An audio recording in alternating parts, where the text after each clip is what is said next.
who are you kind of targeting? Is it other coaches? Is it kids? Is it parents? Who are you? Who's your audience you're hoping to reach with this? I think the audience really is all of that. I think there's a lot of local history in it.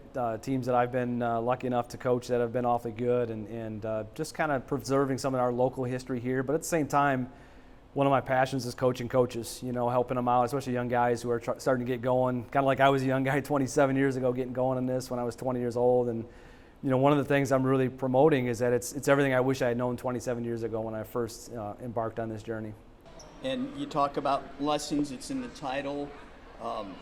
Can you pinpoint, I know there's a million of them, but can you pinpoint one or two really big lessons that you've learned that you did wish you knew when you started off in this business? What really jumps out that you can share? I think one thing I really talk to coaches through the book is about relationships and just how important it is that you value those relationships. And I think when I was starting out in 1995, I would go to coaches clinics and they would tell you, you can't be friends with your players and, you got to have some distance. And I haven't found anything further from the truth on that. And I wish early on I was better at that.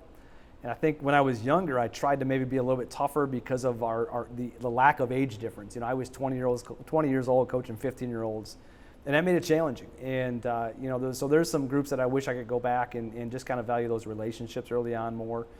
Something I definitely value more today, and I think that coaches need to understand. Like, your biggest impact is not in wins and losses; it's going to be in those relationships and those life lessons. You also say in the introduction, coaching, I think it was in the introduction, somewhere you said coaching is a lonely profession. Yes. What do you mean by that? Because you think of coaches are surrounded constantly by athletes and their assistant coaches and trainers, and why is coaching so lonely? I think coaching is a lonely profession because we bury a lot of things deep down. On a big game night, we're as nervous as anybody, but we can't let anybody onto that. We've got to act confident. We make adjustments in game, and we may not be real confident that it's the right way to go, but you kind of have a gut instinct. But you have to act like you absolutely know it's the right way to go, and it's just a part of leadership, I think, in general. You just kind of have to carry a lot of things that nobody knows you're carrying. I personally take the weight of the community on my shoulders every time we step in that gym. I think it's important that I think I realized at a young age that high school basketball is an escape for people. Some people step in that gym and they've got some difficult things happen in their lives, and we talk to our kids about this is their escape for 90 minutes, and it's our job to give them the best escape possible. So we kind of take all that very seriously and try to see big picture and beyond wins and losses.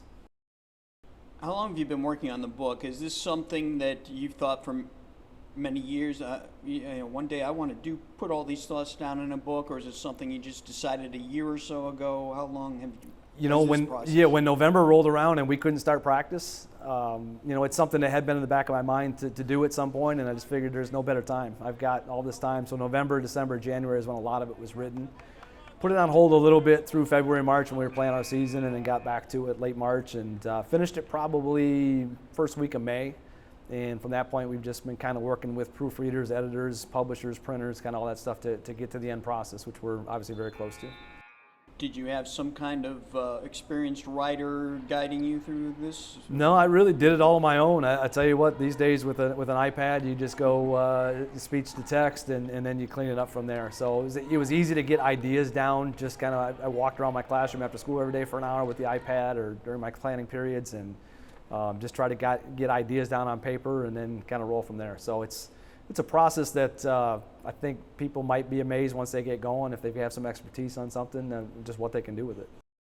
Okay, aside from the relationship aspect you mentioned, how important it is to develop relationships with your players, what's another piece of advice you would have for younger coaches? I think early on in my coaching career, I ran drills and I ran offenses and things because Coach K ran them or Bobby Knight ran them or things like that. And I think we're always looking for legitimacy when we're not super confident in ourselves as young coaches. These days, I make up all of our own drills. I look at our game film and I say, okay, we obviously need to work on this and this, and we just kind of throw something together to make it work. So I think it's trusting your instincts early on, really paying attention to your team telling you what they need, because that's really your guide should be your team, and seeing on film what they do well and what they don't do well. And early on, I would complain about, man, we're just not very good at this and we're not very good at that. And then I would go look at practice plans. I was like, oh, we don't work on that. That's probably why we're not very good at it.